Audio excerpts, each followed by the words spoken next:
شروع اللہ کا نام لے کر جو بڑا مہربان نہایت رحم والا ہے۔ جو چیزیں آسمانوں میں ہیں اور جو چیزیں زمین میں ہیں سب اللہ کی تسبیح کرتی ہیں، اور وہ غالب ہے، حکمت والا ہے۔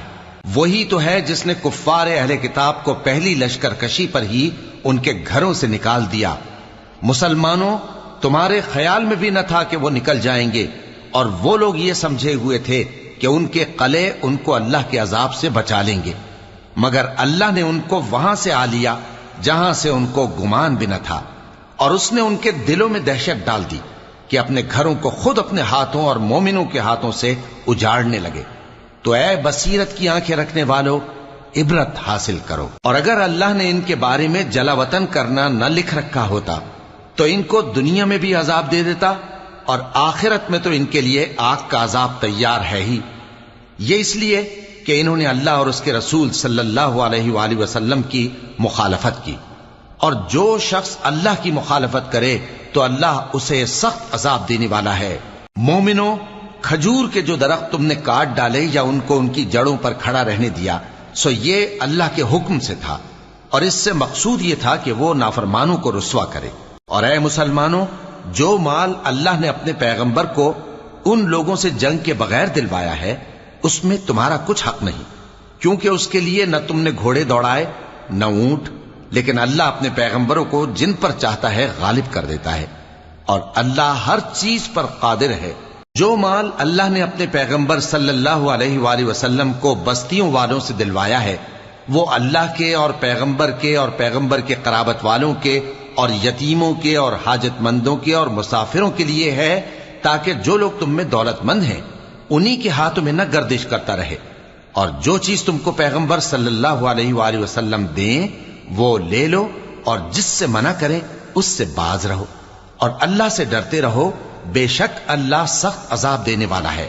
اور ان ضرورت مند مہاجروں کے لیے بھی جو اپنے گھروں اور مالوں سے خارج اور جدا کر دیے گئے ہیں، جو اللہ کے فضل اور اس کی خوشنودی کے طلبگار اور اللہ اور اس کے پیغمبر کے مددگار ہیں، یہی لوگ سچے ہیں۔ اور ان لوگوں کے لیے بھی جو مہاجرین سے پہلے اس گھر یعنی مدینے میں مقیم ہیں اور ایمان میں مضبوط ہیں، اور جو لوگ ہجرت کر کے ان کے پاس آتے ہیں وہ ان سے محبت کرتے ہیں، اور جو کچھ ان کو ملا اس سے اپنے دل میں کچھ خواہش اور خلش نہیں پاتے، اور ان کو اپنی جانوں پر مقدم رکھتے ہیں خواہ وہ خود بھی فاقے سے ہوں۔ اور جو شخص خود غرضی سے بچا لیا گیا تو ایسے ہی لوگ بامراد ہیں۔ اور ان کے لیے بھی جو ان مہاجرین کے بعد آئے اور دعا کرتے ہیں کہ اے پروردگار، ہمارے اور ہمارے بھائیوں کے جو ہم سے پہلے ایمان لائے ہیں گناہ معاف فرما، اور مومنوں کی طرف سے ہمارے دل میں کینہ و حسد نہ پیدا ہونے دے۔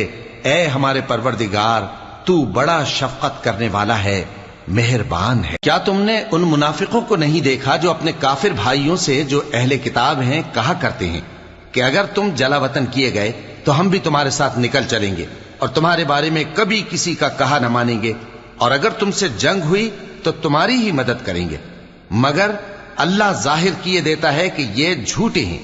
اگر وہ نکالے گئے تو یہ ان کے ساتھ نہیں نکلیں گے، اور اگر ان سے جنگ ہوئی تو یہ ان کی مدد نہیں کریں گے، اور اگر مدد کریں گے بھی تو پیٹ پھیر کر بھاگ جائیں گے، پھر ان کو کہیں سے بھی مدد نہ ملے گی۔ مسلمانوں، تمہاری ہیبت ان لوگوں کے دلوں میں اللہ سے بھی بڑھ کر ہے، یہ اس لیے کہ یہ سمجھ نہیں رکھتے۔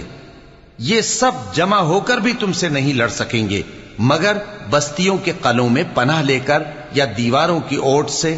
ان کے آپس میں بھی بڑی لڑائی رہتی ہے، تم خیال کرتے ہو کہ یہ اکٹھے ہیں، حالانکہ ان کے دل پھٹے ہوئے ہیں۔ یہ اس لیے کہ یہ بے عقل لوگ ہیں۔ ان کا حال ان لوگوں کا سا ہے جو ان سے کچھ ہی پیشتر اپنے کرتوت کی سزا کا مزہ چکھ چکے ہیں، اور ان کے لیے دکھ دینے والا عذاب تیار ہے۔ منافقوں کی مثال شیطان کی سی ہے کہ انسان سے کہتا رہا کہ کافر ہو جا، پھر جب وہ کافر ہو گیا تو کہنے لگا کہ مجھے تجھ سے کچھ سروکار نہیں، مجھ کو تو اللہ رب العالمین سے ڈر لگتا ہے۔ تو دونوں کا انجام یہ ہوا کہ دونوں دوزخ میں جائیں گے، ہمیشہ اس میں رہیں گے، اور بے انصافوں کی یہی سزا ہے۔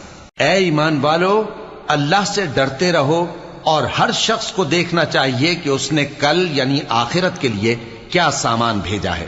اور ہم پھر کہتے ہیں کہ اللہ سے ڈرتے رہو، بے شک اللہ تمہارے سب اعمال سے خبردار ہے۔ اور ان لوگوں جیسے نہ ہو جانا جنہوں نے اللہ کو بھلا دیا تو اللہ نے انہیں ایسا کر دیا کہ وہ خود اپنے آپ کو بھول گئے۔ یہی لوگ ہیں نافرمان۔ اہل دوزخ اور اہل بہشت برابر نہیں، اہل بہشت ہی کامیابی حاصل کرنے والے ہیں۔ اگر ہم یہ قرآن کسی پہاڑ پر نازل کرتے تو تم اس کو دیکھتے کہ اللہ کے خوف سے دبا اور پھٹا جاتا ہے۔ اور یہ مثالیں ہم لوگوں کے لیے بیان کرتے ہیں تاکہ وہ غور کریں۔ وہی اللہ ہے جس کے سوا کوئی معبود نہیں، پوشیدہ اور ظاہر کا جاننے والا، وہ بڑا مہربان ہے، نہایت رحم والا ہے۔ وہی اللہ ہے جس کے سوا کوئی عبادت کے لائق نہیں، بادشاہ حقیقی، ہر عیب سے پاک، سلامتی دینے والا، امن دینے والا، نگہبان، غالب، زبردست، بڑائی والا۔ اللہ مشرکوں کے شرک سے پاک ہے۔ وہی اللہ تمام مخلوقات کا خالق، ایجاد و اختراع کرنے والا، صورتیں بنانے والا، اس کے سب اچھے سے اچھے نام ہیں۔